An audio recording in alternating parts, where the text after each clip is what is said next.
আমরা কালীঘাট বাজারে আছি। এখানে স্যানিটাইজিং হচ্ছিল, সেই বিষয়ে আমরা একটু জেনে নেব। এই মুহূর্তে আমরা লোকেশ মুখার্জি চেয়ারম্যানের সঙ্গে কথা বলে নিচ্ছি।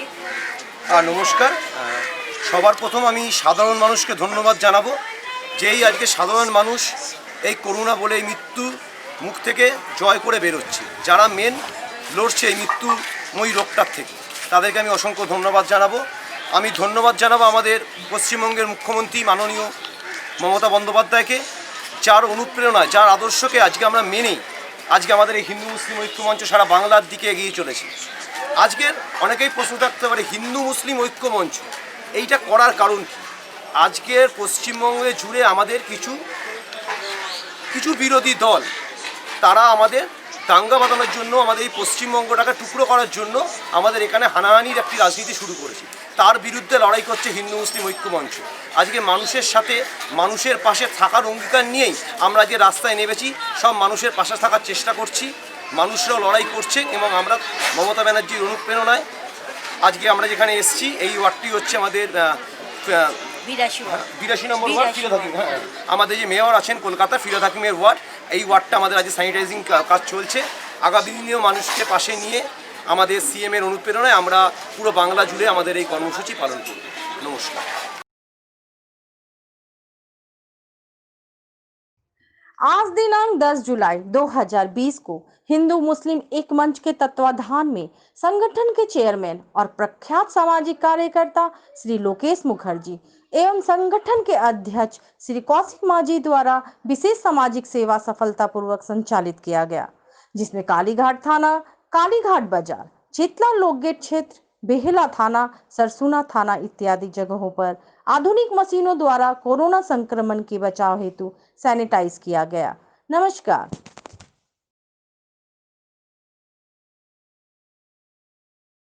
নমস্কার। আমাদের এই সংস্থার নাম হচ্ছে হিন্দু মুসলিম ঐক্যমঞ্চ। আমি এই সংগঠনের চেয়ারম্যান। আমার সাথে আমাদের স্টেট প্রেসিডেন্ট আছেন কৌশিক মাঝি। উনি দীর্ঘদিন রাজনীতির সাথে জড়িত ছিলেন, এখনও আছেন। বিভিন্ন সমাজমূলক কাজে আমরা জড়িয়ে থাকি। আপনারা জানেন এর আগেও আমাদের কিছু পরিকল্পনা ছিল, যখন আমাদের বন্যার পরে আমাদের দান করা থেকে শুরু করে যে কোনো সামাজিক কাজে আমরা এগিয়ে থাকি। এবং আজকের দিনে দাঁড়িয়ে যেটা বাংলায় চলছে, সেটার জন্য মূল আমাদের এই সংগঠন, সেটা হচ্ছে হিন্দু মুসলিম ঐক্যমঞ্চ। জাতি ধর্ম শেষে আমরা যে কোনো কাজে এগিয়েছি।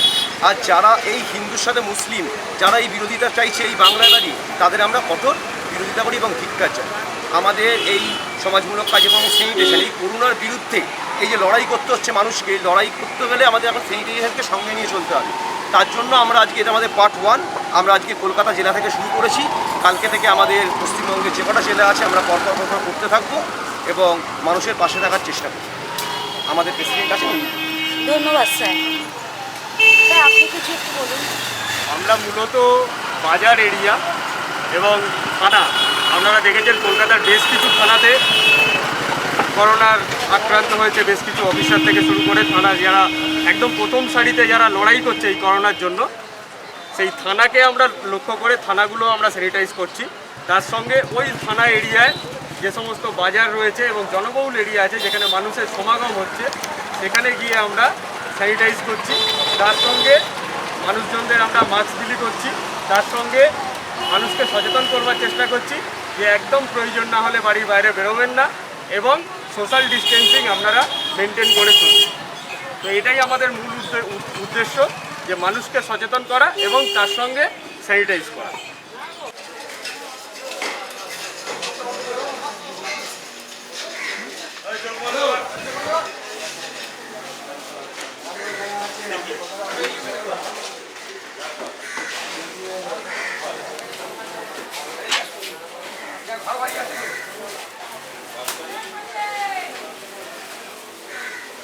কিছু বাসিন্দাকে পেয়ে গেছি এখানে, তারা তাদের বক্তব্যটা শুনতে চাই। এই যে কাজটা চলছে স্যানিটাইজিংয়ে বা আগে যে কাজগুলো হয়েছে সেগুলোর বিষয়ে ওনাদের কাছে জানতে চাইছি। হ্যাঁ, আমরা খুশি এই যে সাধারণ মানুষের কাছে যেরকম স্যানিটাইজার করে দিচ্ছে। প্রত্যেক মানুষের যে হারে রোগব্যাধি বার হয়েছে, মানুষের মনে আতঙ্ক হয়েছে, এই আতঙ্ক হাত থেকে বাঁচার জন্য যা আমাদের উপকার করছে, আমরা এর জন্য ধন্যবাদ জানাই। আমাদের যে আগামী দিন কয়েকদিন ব্যাপী যে লকডাউন পরিস্থিতি ছিল এলাকাতে, খুব পরিস্থিতি মানুষের খুব খারাপ ছিল। আমরা ক্লাব তরফ থেকে এবং আমাদের মাননীয় মহানাগরিক জনাব ফিরহাদ হাকিম মহাশয় আমাদের এই এলাকার জন্য অনেক কিছুই করেছেন। কারণ লকডাউন পরিস্থিতি, যে পরিস্থিতিতে মানুষ না খেতে পেয়ে দিন কাটাচ্ছিল, আমাদের মহানাগরিক এখানটায় এসে বিতরণ করে গেছেন। এবং কিনা আমাদের লঙ্কেশ দা যিনি আছেন, লঙ্কেশ দা আমাদের এই অঞ্চলে অনেক কিছু খাবার বিতরণ করে গেছেন। তাই আমরা অসংখ্য ধন্যবাদ জানাই লঙ্কেশ দাকেও, অসংখ্য ধন্যবাদ জানাই আমাদের মহানাগরিক জনাব ফিরহাদ হাকিম মহাশয়কেও জানাই এবং এই এলাকায় সমস্ত মানুষকেও জানাই যে করোনা পরিস্থিতিতে লড়াই করেছে, তাদেরকে জানাই অসংখ্য ধন্যবাদ। এবং কিনা আমি ক্লাব তরফ থেকে আগামী দিন গেছিলাম, সুন্দরবনেও গেছিলাম। লঙ্কেশ দা জানে, লঙ্কেশ দা আমাদের হিন্দু মঞ্চ তরফ থেকে আমি সুন্দরবনে গেছিলাম। সুন্দরবনে গিয়ে কিছু গরিব মানুষের জন্য আমরা দান করেছিলাম। তা আমরা চাইবো যে হিন্দু মুসলিম ঐক্য মঞ্চ থেকে আরও এগিয়ে নিয়ে যাওয়ার জন্য এবং আগামীকাল আরও গরিব মানুষের পাশে যাতে দাঁড়াতে পারি, সেই প্রচেষ্টা আমরা চালিয়ে যাচ্ছি। এবং কিনা আমরা পুরো সাউথ কলকাতা এবং সারা পশ্চিমবাংলাতে হিন্দু মুসলিম ঐক্য মঞ্চ আমরা এগিয়ে নিয়ে যেতে চাইছি, যাতে কোনো পরিস্থিতি করোনা মোকাবেলার জন্য আমরা একতাভাবে লড়াই করব। এবং যে বিজেপি দাঙ্গাবাজি যে সরকার আজকের যে মানুষের ওপরে পেট্রোল ডিজেলের দাম বাড়িয়ে মানুষের পেট খিদেতে মেরে দিয়েছে, আমরা তার বিরুদ্ধেও লড়াই করছি হিন্দু মুসলিম ঐক্য মঞ্চ তরফ থেকেও। এবং কিনা যে আমাদের পরিস্থিতিতে আমাদের লঙ্কেশ দা আজকের গরিব মানুষের জন্য রাস্তাতে নেমেছে আন্দোলনে, যে মানুষের কোনো ভুক্তভোগী হতে দেবো না, মানুষের পাশে সবসময় এসে দাঁড়াবো। তাই সেই প্রচেষ্টা আমরা লঙ্কেশ দার হাত ধরে আমরা এই প্রচেষ্টাকে আগিয়ে নিয়ে যাচ্ছি হিন্দু মুসলিম ঐক্য মঞ্চ। নমস্কার।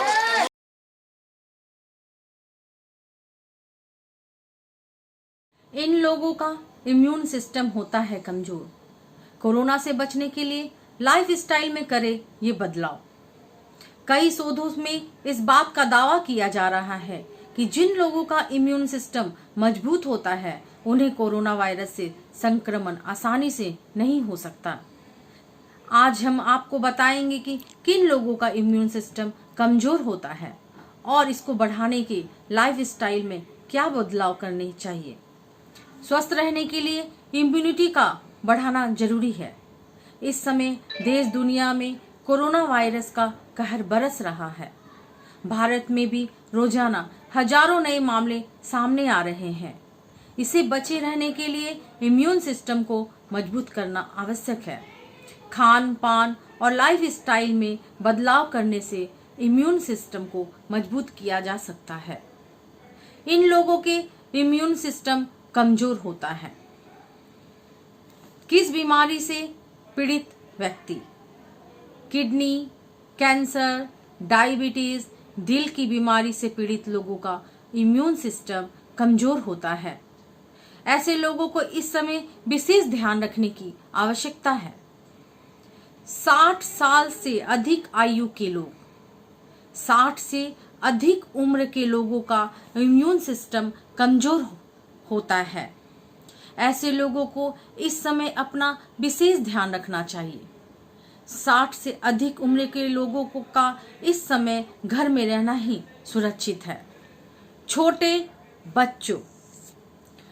बच्चों की इम्यूनिटी कमजोर होती है। छोटे बच्चों का इम्यून सिस्टम पूरी तरह से विकसित नहीं हुआ होता है।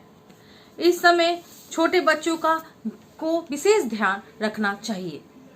हम आपको बताएंगे कि कोरोना से सुरक्षित रहने के लिए लाइफ स्टाइल में क्या बदलाव करने की जरूरत है।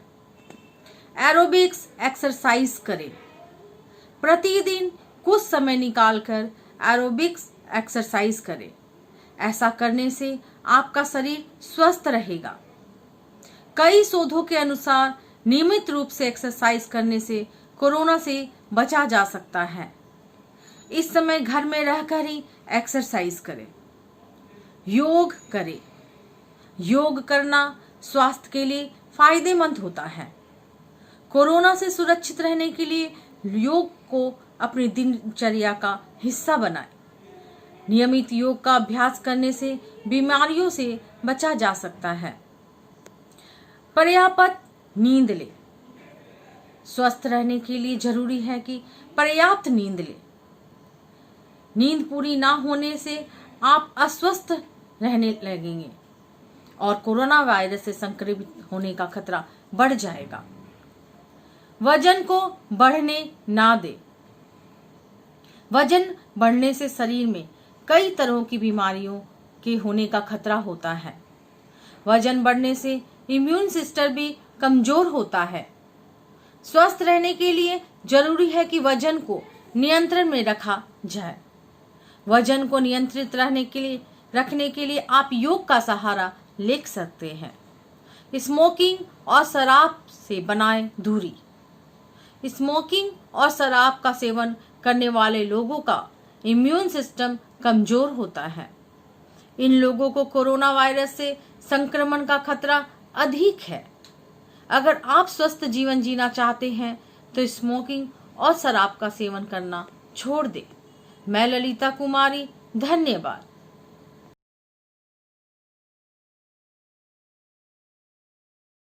नमस्कार, मैं डॉक्टर अरुण कुमार। चीन को मात, नारे नहीं नीति चाहिए। भारतीय भारोत्तोलन महासंघ ने इस सप्ताह घोषणा की कि वह चीन निर्मित किसी भी उपकरण का उपयोग नहीं करेगा। पिछले वर्ष महासंघ ने एक चीनी कंपनी जेडकेसी को बारबेल और वेट प्लेट युक्त 4 सेट का ऑर्डर दिया था, जबकि बारबेल और वेट के ये सेट भारत में भी निर्मित हो सकते हैं। इसलिए सवाल सिर्फ यह नहीं है कि क्या आयात किया जा सकता है, बल्कि यह भी कि क्यों किया जाता है। चीनी वस्तुओं का बहिष्कार और चीन से आयात पर रोक की मांग नई बात नहीं है। चीन जब भी वास्तविक नियंत्रण रेखा पर अपना असली रंग दिखाता है, छिटपुट तरीके से हर बार आक्रोश में ऐसी मांग उठती है, पर भावनाएं शीघ्र ही भाप की तरह उड़ जाती है और सब कुछ पहले की तरह चलने लगता है। वर्ष 2010 से 2020 के बीच चीनी घुसपैठ बहुत बार हुई, पर इस दौरान चीन से आयात 30 अरब डॉलर से बढ़कर 70 अरब डॉलर से ज्यादा हो गया। वर्ष 1991 से 2020 के बीच मैन्युफैक्चरिंग प्रतिस्पर्धा में सुधार के लिए अपने यहाँ कई कमेटियां और आयोगों का गठन किया गया तथा कई घोषणाएं की गई, लेकिन उन घोषणाओं की असलियत को आंकड़ों से समझा जा सकता है। वर्ष 1998 में भारत ने चीन से 9 करोड़ डॉलर मूल्य की विद्युतीय मशीनरी का आयात किया। वर्ष 2020 में यह आयात 9 अरब डॉलर तक पहुंच गया। यहाँ तर्क दिया जा सकता है कि बिजली के उपकरणों में प्रौद्योगिकी भी शामिल है, पर अन्य आयात के बारे में क्या कहा जाए। वर्ष 1998 में भारत ने 3.90 लाख डॉलर मूल्य के फर्नीचर, गद्दे और विद्युत उपकरणों का चीन से आयात किया था, जो वर्ष 2019 में बढ़कर 90 करोड़ डॉलर को पार कर गया। चीनी मिट्टी और कांच के बने बर्तनों का आयात 30 वर्षों में 41 लाख डॉलर से बढ़कर 9.58 करोड़ डॉलर तक पहुंच गया। खराब नीतियों और अवसरों को गंवाने की कहानी दशकों पुरानी है। 1964 में जवाहरलाल नेहरू द्वारा नियुक्त होमी भाभा समिति ने 1962 में के युद्ध के बाद भारतीयों की गणित में दक्षता तो देखते हुए कंप्यूटर हार्डवेयर और सॉफ्टवेयर पर ध्यान केंद्रित करने की सिफारिश की थी, लेकिन अंध वैचारिकता में भारत ने IBM जैसी बड़ी तकनीकी कंपनी को बाहर जाने को मजबूर कर दिया और अवसर चूक गया। दुनिया की सबसे बड़े चिप बाजार कोरिया, मलेशिया, ताइवान और चीन में है। आज भारत सॉफ्टवेयर में अपने कौशल के लिए जाना जाता है, पर सॉफ्टवेयर के क्षेत्र में भी देश लगभग चूक गया है। 1991 में विदेशी विनिमय संकट तक कंप्यूटर और डाटा संचार के आयात पर हर तरह के प्रतिबंध में यह क्षेत्र ठप था। शुरुआती 4 दशकों और आत्मनिर्भरता भारत की औद्योगिक नीति की आधारशिला थी। तब सरकारों ने इस धारणा के तहत काम किया कि आत्मनिर्भरता का मतलब है एक बंद अर्थव्यवस्था। उन्होंने विदेशी पूंजी, प्रौद्योगिकी और निवेश पर प्रतिबंध लगा दिया। नतीजन बहुत खराब औद्योगिकरण हुआ और विकास दर निम्न रही। उम्मीद जताई गई कि 1991 में लाइसेंस राज खत्म कर देने से बदलाव आएगा। वर्ष 1992 में भारत की GDP 350 अरब डॉलर की और चीन की 390 डॉलर की थी, पर 3 दशक बाद चीन का GDP करीब 150 खरब डॉलर है। अब भारत का GDP 27 खरब डॉलर। इस अंतर को निर्यात प्रतिस्पर्धा से समझा जा सकता है। चीन दुनिया का शीर्ष निर्यातक है जो 25 खरब डॉलर का माल निर्यात करता है। ऐसा नहीं है कि भारत प्रतिस्पर्धी नहीं है। भारत का दोपहिया बाजार TVS, बजाज एवं हीरो 30 से ज्यादा देशों में दोपहियों का निर्यात करता है। भारतीय कार संयंत्र दुनिया भर में कॉम्पैक्ट मॉडल की डिजाइन और लॉन्च के वैश्विक केंद्र है। भारतीय कपड़ा उद्योग के दिग्गज और मिल दुनिया भर के शीर्ष ब्रांडों की आपूर्ति करते हैं। कम लागत वाली इंजीनियरिंग ने भारतीय इंजीनियरिंग कंपनियों को वैश्विक कंपनियों में शीर्ष पर रखा है। महामारी की स्थिति में आपूर्ति श्रृंखला पर विभिन्न देशों में पुनर्विचार ने एक अवसर पेश किया है।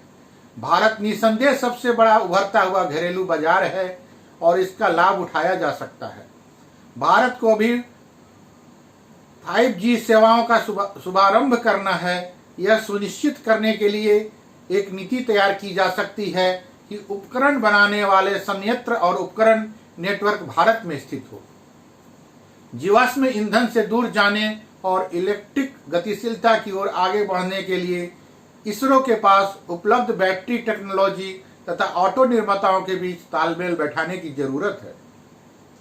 दवा उत्पादन सुविधाओं के लिए दुनिया के कई देश तैयारी कर रहे हैं, पर हमारे यहाँ सरकारी क्षेत्र की 4 बड़ी कंपनियां विनिवेश सूची में शामिल है।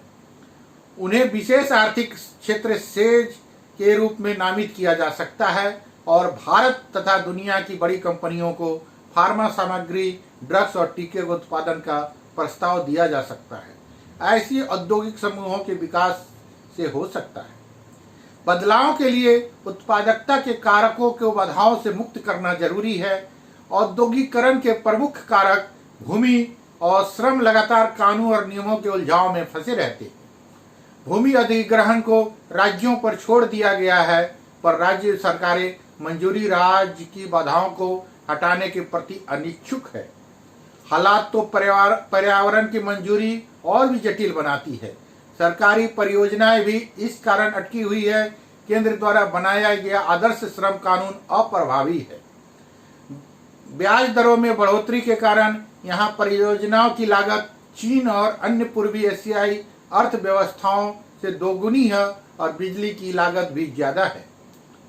सफलता प्रार्थना करने से नहीं मिलती और न ही आयात पर प्रतिबंध लगाने के लिए संघर्ष करने से। केवल नारे से अर्थव्यवस्था आगे नहीं बढ़ सकती। चीनी सामान पर प्रतिबंध लगाने के बजाय उन्हें भारतीय बाजार में अप्रासंगिक बनाने पर ध्यान दिया जाना चाहिए। चीनी अपने आर्थिक शक्ति के बल पर उभरा है।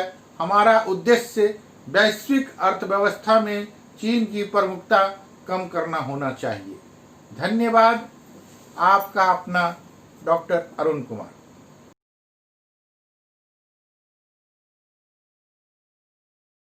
নমস্কার, আমি মুক্তবলাকা সাহিত্য পরিবারের সহসভাপতি গীতশ্রী সাহা। এখন বর্ষাকাল, আমরা সবাই জানি আষাঢ় শ্রাবণ এই 2 মাস বর্ষা ঋতু। এবার তবে এই বর্ষাকাল কি এই আষাঢ় শ্রাবণ মাসের মধ্যেই কি সীমাবদ্ধ? তা মনে হয় নয়। এরপরেও যে ভাদ্র মাস আসছে সেই মাসেও কিন্তু আমরা এই বর্ষাকে উপলব্ধি করতে পারি। আর এই বর্ষাকে অবলম্বন করে বহু প্রাচীনকাল থেকে বিভিন্ন কবি এবং সাহিত্যিক তাদের পদ, কবিতা এবং গান এর মাধ্যমে বর্ষাকে বিভিন্নভাবে বর্ণনা করেছেন।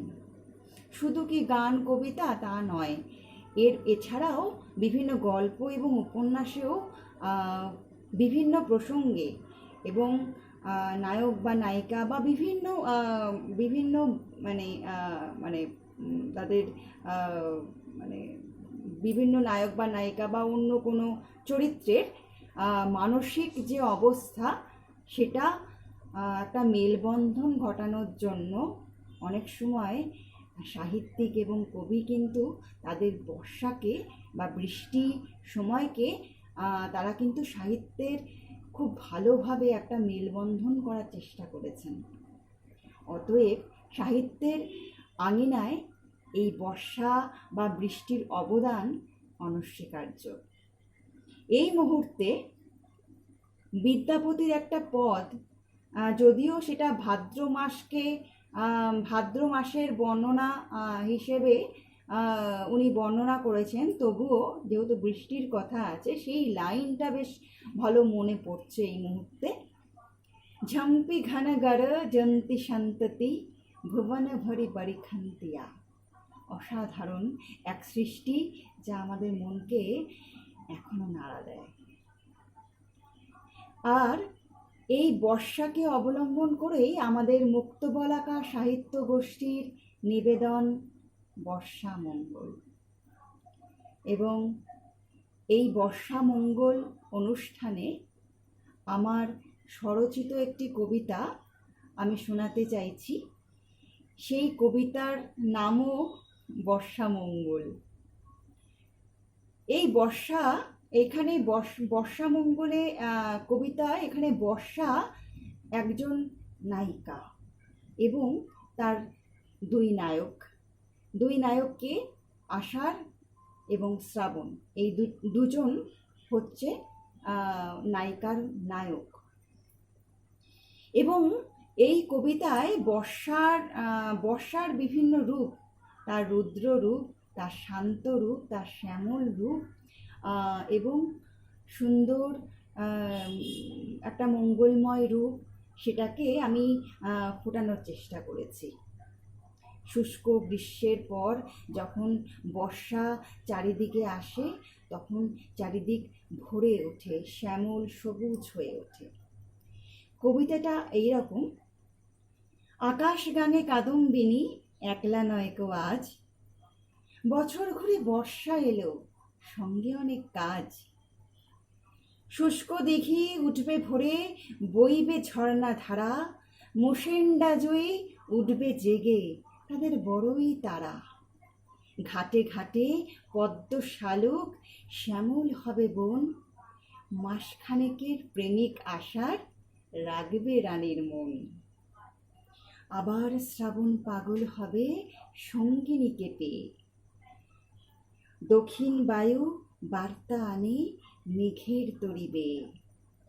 শুষ্ক মাটি সুধার বাটি আকণ্ঠ পান করে, বায়ুর তালে ঢেউ খেলে যায় আউশ ওঠে ঘরে। অভিমানী বর্ষা আবার দুকুল ভাষায় বাণী তবুও বর্ষা মঙ্গলময় কবির কথায় গানে। নমস্কার, সুস্থ থাকুন, ভালো থাকুন।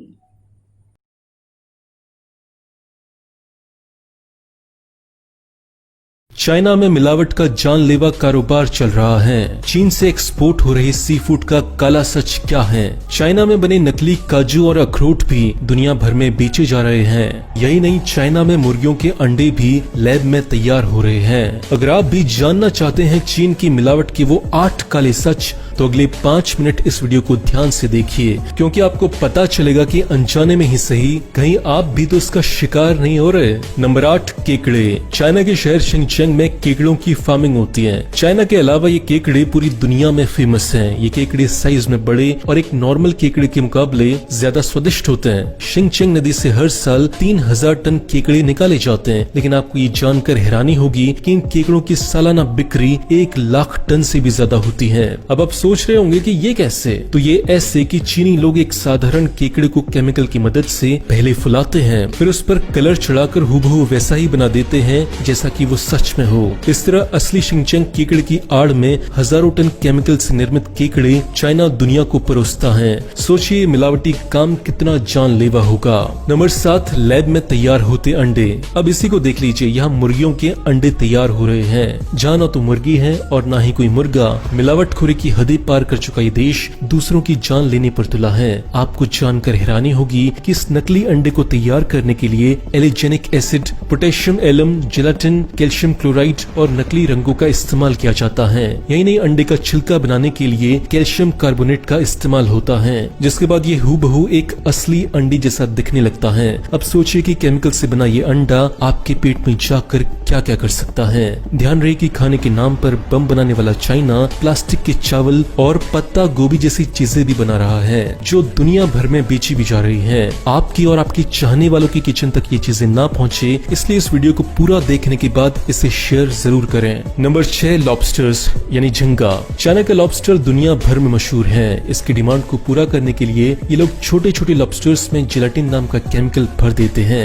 ऐसा करने से वजन तो बढ़ता ही है, एक छोटा झींगा पल भर में ही बड़ा और बेचने के लिए तैयार हो जाता है। जानकारों की माने तो ये जेलाटिन जानवरों की स्किन और उनकी हड्डियों से बनाया जाता है, जो हमारी सेहत के लिए बहुत खतरनाक होता है। यही नहीं, ये लोग सड़े गले झींगों में भी जेलाटिन भर देते हैं और उनकी खोपड़ियों को ग्लू से चिपका देते हैं। सोचिए, एक झींगा जिसे कुत्ता भी न पूछे, उसे ये चीनी दुनिया भर में एक्सपोर्ट कर देते हैं। नंबर 5, नकली दूध। पैसे के पीछे दीवाना चाइना बच्चों को भी नहीं छोड़ता। चाइना में नकली दूध बनाने वाली ऐसी सैकड़ों कंपनियां चल रही हैं, जो बच्चों का दूध नहीं बल्कि जहर परोस रही हैं। साल 2008 में एक रिपोर्ट में पाया गया कि बेबी मिल्क बनाने वाली ये कंपनियां दूध में प्रोटीन की मात्रा बढ़ाती हैं, और ऐसा करने के लिए ये लोग दूध में मेलामाइन नाम का केमिकल डालते हैं। ये कितना घातक है ऐसे समझिए कि इसका लगातार इस्तेमाल एक वयस्क आदमी के गुर्दे फेल कर सकता है। अब जरा सोचिए कि नन्ही सी जान पर इसका क्या असर होगा। नंबर 4, नकली मांस।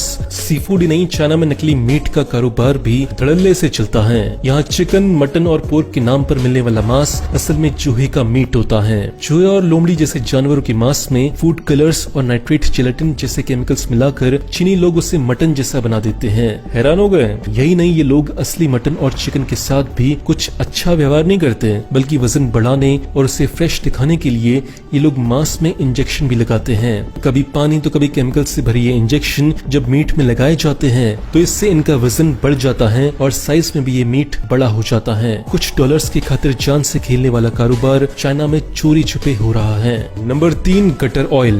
भले ही आपको इस बात पर यकीन ना हो, मगर ये बात बिल्कुल सच है। चाइना की सड़कों पर मिलने वाला चटपटा खाना असल में गटर के तेल से बनता है। चाइना के बड़े बड़े रेस्टोरेंट्स में जहाँ से जाने अनजाने सैकड़ों लीटर तेल बहा दिया जाता है, वहाँ कुछ लोग ऐसे भी हैं जो इस तेल को नालियों से निकाल लेते हैं। जी हाँ, ये गोरख धंधा चाइना की नाक के नीचे चल रहा है। बड़े से बर्तन में गटर से निकली गंदगी को घंटों पकाया जाता है। जैसे जैसे तेल ऊपर आता है, वैसे वैसे इस तेल को इस गंदगी से अलग कर लिया जाता है। रिस्पेक्ट को बाजार में बेच दिया जाता है। नंबर 2, नकली अखरोट। चाइना में अखरोट के नाम पर भी मिलावट खेली जा रही है। अखरोट के अंदर सीमेंट और कागज भरकर उसके छिलके को बड़ी ही बारीकी से जोड़ दिया जाता है। इसे देखने ही नहीं, इसे छूने पर भी किसी को ये एहसास नहीं होता कि इसमें फल नहीं होगा। चाइना दुनिया का सबसे बड़ा शराब निर्माता है, लेकिन आपको शायद ये नहीं पता होगा कि ये देश नकली शराब बनाने के मामले में भी नंबर 1 है। यहाँ हर साल चीनी सरकार हजारों की संख्या में छापे मारती है, जहाँ ब्रांडेड शराबों के डुप्लीकेट बनाने का काम धड़ल्ले से चलता है। ये करोड़ 2 करोड़ नहीं बल्कि हजारों करोड़ों का कारोबार है। कुछ रंग और केमिकल मिलाकर इन्हें ऐसे तैयार किया जाता है जिसे देखने वाला कतई नहीं बता सकता कि ये शराब नकली है या असली। बोतल से लेकर लेबल और सील किया हुआ ढक्कन ये लोग अपने घरों में ही बैठकर एक ब्रांडेड शराब की कॉपी तैयार कर लेते हैं, फिर इन्हें मार्केट में बेच दिया जाता है। एक रिपोर्ट के मुताबिक यहाँ हर घंटे लगभग 40,000 बोतलें नकली शराब की तैयार की जाती हैं, जिन्हें लोकल और इंटरनेशनल मार्केट में बेच दिया जाता है। दोस्तों, ये नॉलेज केवल अपने तक न रखें, अपने दोस्तों और अपने परिवार वालों को जागरूक बनाने के लिए इस वीडियो को जितना हो सके उतना शेयर करें।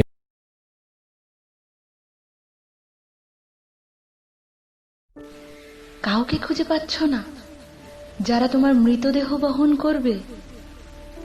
ভেবে দেখো, পৃথিবীর সর্বোচ্চ বুদ্ধিমান জীব তুমি। তোমার হাতেই রয়েছে সমস্ত শক্তির সূত্র। একটা শুঁয়োপোকার বাঁচা মরা নির্ভর করে তোমার খামখেয়ালি মানসিকতার উপর। সুদূর মহাকাশ থেকে গভীর সমুদ্র, অবাধ বিচরণ তোমার।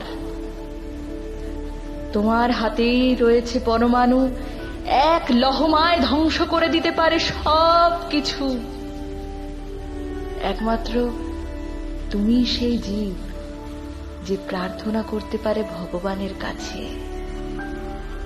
আর কারোর অধিকার নেই তার চরণামৃত পান করার।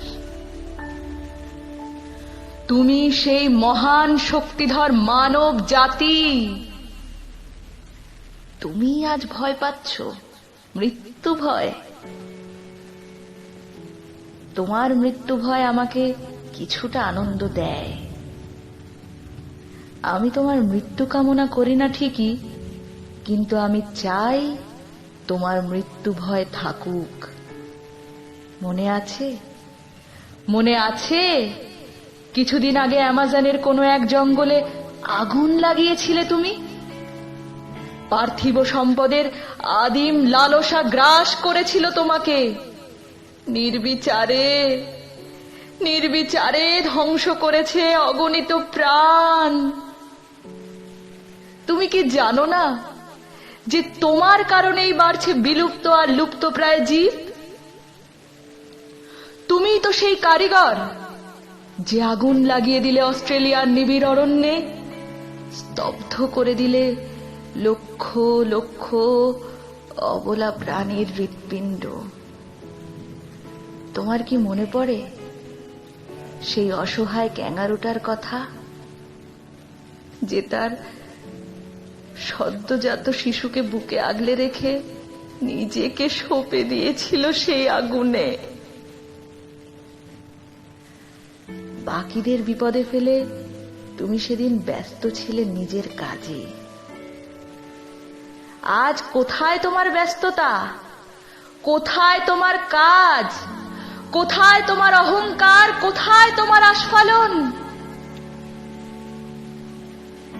আজ তুমি অসহায়। মৃত্যু ভয় তোমাকে গ্রাস করেছে। তুমি খুঁজে পাচ্ছ না সেই লোকটাকে যে তোমার মৃতদেহ বহন করবে। আমি প্রকৃতি, তুমি, তোমরা সকলেই আমার সন্তান। যা চেয়েছো তাই দিয়েছি। বুক চিরে রাস্তা করেছো, বাধা দিইনি। বুলডোজার চালিয়ে গর্ত করেছো, মেনে নিয়েছি। আমার বুকের ওপর যুদ্ধ করেছো, তোমাদের রক্তে আমি স্নাত হয়েছি। মুখ বুজে সহ্য করেছি, প্রতিবাদ করিনি। কিন্তু আর কত পরীক্ষা চাও তোমরা আমার কাছে? হয়তো এই মৃত্যু ভয় তুমি জয় করবে, কারণ তোমরা আমার সন্তান। আমি চাই না তোমরা পরাজিত হও, তোমরা জয়ী হও, ফিরে এসো পুরনো ছন্দে। কিন্তু ভুলে যেও না এই স্মৃতি, বাঁচিয়ে রেখো এই মৃত্যু ভয়।